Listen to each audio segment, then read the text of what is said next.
عالمی قوانین ہیں، انٹرنیشنل قوانین ہیں، ان کی ہم کس حد تک پابندی کر سکتے ہیں اور کس حد تک ہم پابندی کر رہے ہیں، اور اقوام متحدہ کا رکن ہونے کی حیثیت سے ہماری حیثیت کیا ہے اور ہمیں کرنا کیا ہے، ہماری ذمہ داریاں کیا ہیں اور ہماری حقیقت کیا ہے، یعنی ہم کتنے پانی کے اندر ہیں، ہم کیا کرتے ہیں، یہ بھی ایک دیکھیں نا۔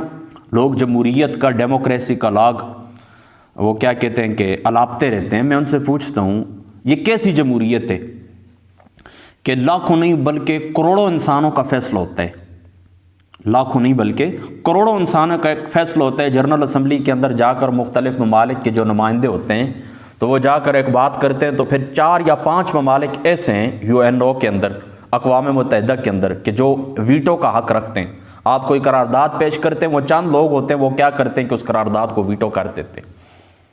یہ جمہوریت ہے، اس کو جمہوریت کہتے ہیں۔ جمہوریت کا معنی تو آپ نے یہ بیان کیا کہ اکثریت کی رائے کا احترام کیا جائے گا، تو اکثریت کی رائے کو صرف چند آدمی کیا کر دیتے ہیں کہ ویٹو کر دیتے، ختم کر دیتے، تمہاری رائے کی کوئی حیثیت نہیں ہے۔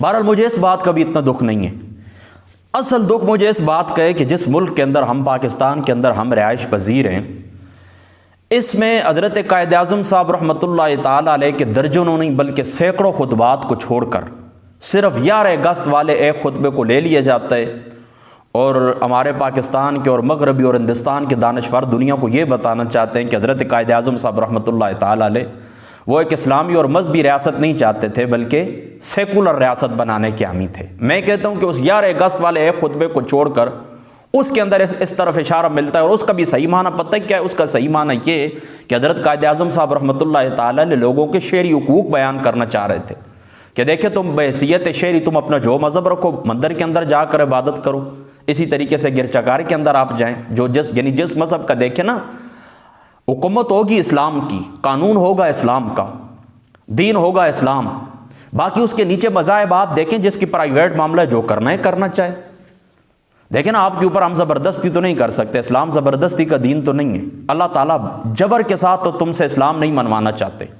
اگر آپ تھوڑی سی کھلی آنکھوں کے ساتھ اس کائنات کا مشاہدہ کریں تو یہ جو طبی قوانین ہیں ان کو اللہ تعالیٰ نے بجبر نافذ کیا ہے، سائنسی جو قوانین ہیں، لیکن اخلاقی قوانین کو اللہ تعالیٰ نے جبرن نافذ نہیں فرما، مرضی کے اوپر چھوڑ دیا۔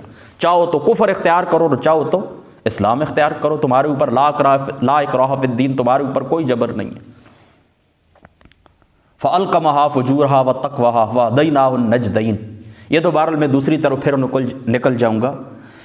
11 اگست کے قائد اعظم صاحب کے اس خطبے کا معنی یہ کہ شہری حقوق قائد اعظم صاحب رحمۃ اللہ تعالیٰ علیہ آپ نے بیان فرمایا کہ ہر ایک شہری کو آزادی ہے کہ جہاں پر جائے اپنی عبادت اپنے طریقے کے اوپر کرنا چاہے کر سکتا ہے، اور واقعی جو پوری زندگی ان سے جب بھی سوال ہوتا رہا کہ قانون کیا ہوگا تو قرآن کا پاک کو سامنے پیش کرتے کہ یہ دیکھیں یہ قرآن ہے نا، یہ ہمارا قانون ہے، بس لمبی چوڑی باتوں کو چھوڑو۔ تو 2 قومی نظریہ، اہدنا الصراط المستقیم صراط الذین انعمت علیہم غیر المغضوب علیہم ولا الضالین، یہ 2 قومی نظریہ ہے۔ انعمت علیہم، اللہ پاک ان لوگوں کے راستے کے اوپر چلا جن کے اوپر تو نے اپنا انعام کیا ہے، غیر المغضوب علیہم ولا الضالین، اور ان لوگوں کے راستے کے اوپر یا اللہ تعالیٰ ہمیں نہیں چلانا۔ یہ 2 قومی نظریہ ہے۔ لوگ آپ پوچھتے ہیں کہ قومی نظریہ کہاں سے؟ 2 قومی نظریہ آپ نے کہاں سے لیا؟ یہ قرآن کی بیسک ہے، بنیاد ہے، بنیادی آیات بینات ہے، سورۃ الفاتحہ ابتدا ہے، جس کو نماز کے اندر بھی آپ پڑھتے ہیں، بار بار پڑھتے ہیں۔ یہ 2 قومی نظریے کو بیان کرنے والی ہے۔ تو اس 2 قومی نظریے کی بنیاد کے اوپر یہ ملک وجود میں آیا تھا۔ تو مجھے بتائیں آج دنیا کے اندر جتنے بھی مذاہب ہیں سب کے پاس ایک سٹیٹس ہے، سب کے پاس ایک ریاست ہے، ایک سٹیٹ موجود ہے، ان کا ایک اپنا سٹیٹس ہے۔ عیسائیت کا گھر امریکہ، یہودیت کا گھر اسرائیل، ہندوازم کا گھر ہندوستان۔ مجھے بتائیں پاکستان کا گھر کون سا ہے؟ دنیا کے اندر مجھے کوئی ایک خطہ دکھا دے کہ جس خطے کے اندر مکمل آزادی کے ساتھ اسلام ہو، یعنی وہاں کے جو قوانین ہیں وہ قوانین اسلامی ہوں، اسلام کی حکمرانی ہو، اسلام کی وہاں پر حکمرانی ہو، اسلام کے اصولوں کے مطابق لوگ زندگی بسر کر رہے ہیں۔ ٹھیک ہے، میں یہاں کا ہمارے پاکستان کا جو آئینی ہے میں اس طرح نہیں کہہ سکتا کہ مکمل طور پر غیر اسلامی ہے، یہ نہیں، اسلامی دفعات اس کے اندر ضرور موجود ہیں، لیکن آپ کو یہ بات اچھی طرح معلوم ہے کہ چھتری ان لوگوں کی ہمارے اوپر موجود ہے۔ ہم کل بھی غلام تھے، ہم آج بھی غلام ہیں۔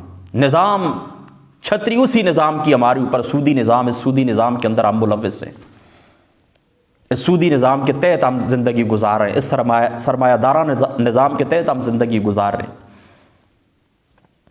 یہ قارونی نظام ہے، یہ فرعونی نظام ہے، یہ دجالی نظام ہے، اس نظام کے تحت ہم زندگی گزار رہے ہیں۔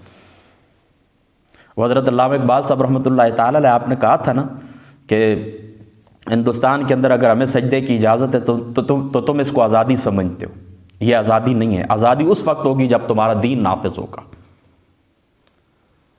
باقی مذہب کے اندر تو امریکہ کے اندر جو دنیا بستی ہے، ہندوستان کے اندر جو دنیا بستی ہے، ویسٹرن ممالک کے اندر جو دنیا بستی ہے، مذہب تو ان کا بھی مذہب تو ہے، ان کا اپنی آزادی کے ساتھ اپنے مذہب کے اوپر عمل پیرا ہیں۔ وہ لوگ اپنی مرضی سے نماز پڑھتے ہیں، مرضی سے روزہ رکھتے ہیں، وہ لوگ آپ کے ساتھ تعاون کرتے ہیں، ہر معاملے کے اندر تعاون کرتے ہیں، مذہبی معاملات کے اندر آپ کے ساتھ وہ تعاون کرتے ہیں، لیکن نظام ان کا ہے، دین ان کا ہے، دین آپ کا نہیں ہے۔ تو دنیا کے اندر اس وقت پوری روئے زمین کے اوپر کوئی ایک خطہ ایسا نہیں ہے کہ جہاں پر دین بطور سیاست نافذ ہو، دین بطور نظام نافذ ہو۔ تو مجھے دکھ اس بات کا ہے، اللہ اکبر اللہ اکبر، جن لوگوں نے انقلاب کا نعرہ لگایا تھا، جن لوگوں نے نعرہ لگایا تھا آزادی کا، جن لوگوں نے نعرہ لگایا تھا نفاذ اسلام کا، جن لوگوں نے نعرہ لگایا تھا شریعت اسلامی کا، آج ان لوگوں کی اپنی زندگیاں آزاد ہیں، ان کو یورپین ممالک کی نیشنلٹیاں مل چکی ہیں، ان کے بچے وہاں پر تعلیم حاصل کرتے ہیں، آسائش کے ساتھ وہ زندگی گزارتے ہیں، 4 5 گاڑیاں ان کے نوکروں کے پاس موجود ہیں، ان کے بچے PhD کر چکے ہیں، ڈگری حاصل کر چکے ہیں، تعلیمی اداروں کے اندر وہ بہت بڑے اعلیٰ عہدوں کے اوپر ہیں، مراعات حاصل کر لی انہوں نے، اور اسلام ادھر کا ادھر ہی ہے، صرف اسلام کے نام کے لوگوں نے استعمال کیا، اپنے بچوں کو آسائشیں دی ہیں، خود اپنی زندگی آسائش کے اندر کر لی، سہولیات کے اندر کر لی۔ ٹھیک ہے، کل اللہ تعالیٰ کی بارگاہ پاک کے اندر تو جواب دینا ہے، لیکن نفاذ اسلام، انقلاب اسلام، اسلامی انقلاب، اسلامی نظام، جتنے بھی خوشنما نعرے تھے لوگوں نے قربانیاں دی ہیں، انہیں کچھ بھی حاصل نہیں ہوا۔ یاد رکھیں، ہر انسان مسلم ہے یا غیر مسلم، اس کی ایک ضرورت ہے، اور وہ ضرورت کیا ہے؟ عادلانہ نظام اس کی ضرورت ہے۔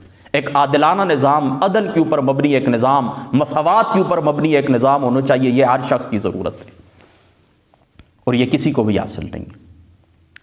تو آج بھی میں کہتا ہوں، کب تک ہم وقت ضائع کریں گے؟ کب تک ہم انتخابی نظام کے اندر ہم لوگ کیا کریں گے کہ اپنا وقت ضائع کریں گے، اپنی توانائیاں صرف کریں گے، اپنی صلاحیتیں صرف کریں گے؟ کب تک اس طرح ہوگا؟ مجھے بتائیں، جن لوگوں نے اسلامی انقلاب کا نعرہ لگایا، اسلامی نظام کا نعرہ لگایا، وہ لوگ ناکام ہوئے۔ کیوں ناکام ہوئے؟ کہ انتخابی نظام کے تحت ہمیں کچھ بھی حاصل نہیں ہوگا۔ دیکھیں، علامہ مودودی صاحب کو آپ لے لیں،